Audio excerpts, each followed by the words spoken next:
అబ్బా లేట్ అయిపోయిందిరా ఈ రోజు కూడా. నాకు దెంగులు తప్పవిగా నాకు కన్ఫర్మ్. ఏంది వీడు ఇంకా రాలేదు డెలివరీ బాయ్ గాడు? గంట బట్టి ఆగలేసేస్తుంది నాకు. వీడు కనకొస్తే వీడు కొత్త తీర్చిపాడు దెంగుతాడు. వస్తున్నాడు వీడు. రాని దగ్గరకు వచ్చిన తర్వాత ఇయ్యండి నా చేతిలో. అరే ఏంట్రా నువ్వు గంట మట్టి ఇక్కడే ఉన్నాను నేను, నువ్వేమో ఇప్పుడు వచ్చావు. నేనేం తినాలా? నేనేమన్నా ఏం తినకుండా ఇక్కడ ఉండాలా?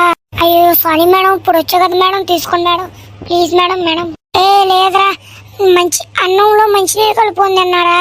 నా బాధ దిగట్టు తెలుస్తుందిరా నా బట్ట.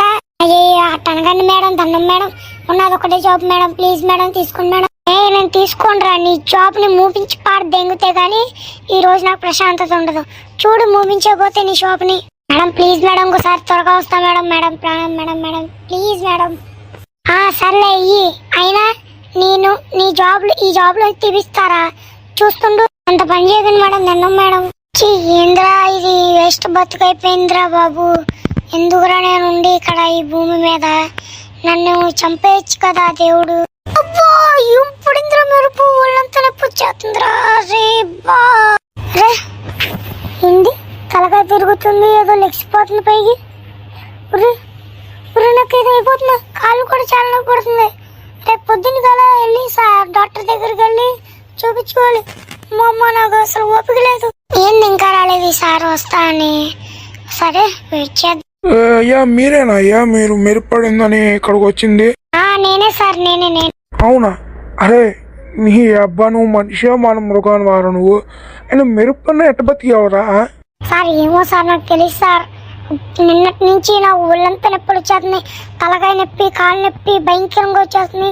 లేకపోతే ఏదేదో లేచిపోతుంది సార్ పైకి. ఇదేం జబ్బురా? అరే ఈ జబ్బుకి విరుగుడే లేదనుకుంటారా? అసలు మెరుపన్న బతికేవరా నువ్వు? నాకు అదే బాధ వస్తుంది. సార్ బాగా మెరుపు పడితే బతుకు అంటే మెరుపన్న వాళ్ళు చచ్చిపోయారు కదా దానికి. సర్లే నేను విరుగుడు కనుక్కొని నీకు కాల్ చేసి రమ్మంటాను రా. సరే సార్.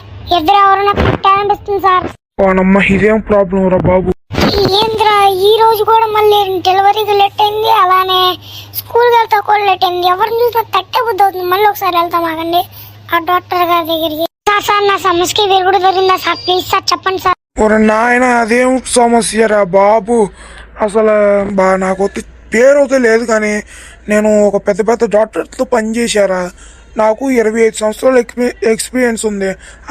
ఈ నా మొడ ఏం వ్యాధి ఇది? దీన్ని నాకే తెలియట్లేదు సార్. చాలా అనుకోండి సార్, ఎలాగైనా నయం చేయండి సార్ నాకు ఈ వ్యాధిని. లేదంటే ఎవరిని చూసినా తట్టే బుద్ధి అవుతుంది సార్. వాడమ్మారే దాన్ని వరంలోకి తీసుకోరాది. అమ్మాయి ఇలాంటి వాళ్ళు ఎలా చదువుతాలే కానీ అరే ఈ వ్యాధికి పేరు కూడా లేదురా. మొన్న నిన్నటి నుంచి తిప్పించుకుని దెంగుతున్నావు కదరా నీ అబ్బా. విరుగుడు ఉంటే చెప్పు, లేదంటే దెంగే నీ నోట్లో నా చెప్పు. చెప్తా ఏమైందిరా నీకు? చెప్పురా ఏడుపుగా. అయ్యో తిట్టమాగయ్యా, నేను డాక్టర్నే. మన గొద్ద మూసుకొని పేరేమో ఎప్పుడు లేదంటే లేదు. పేరంటే లేదు కానీ కొత్త పేరు నేను వచ్చి పెట్టినాను. ఫ్లాష్ మ్యాన్ బాగుంది కదా? నువ్వు ఫ్లాష్ మ్యాన్ లెక్క ఎంత ఫాస్ట్ అయినా వరకు వచ్చు, ఎవరినైనా తట్టేయచ్చు. నోరు మూసుకొని దెంగారు ఎక్కడి నుంచి.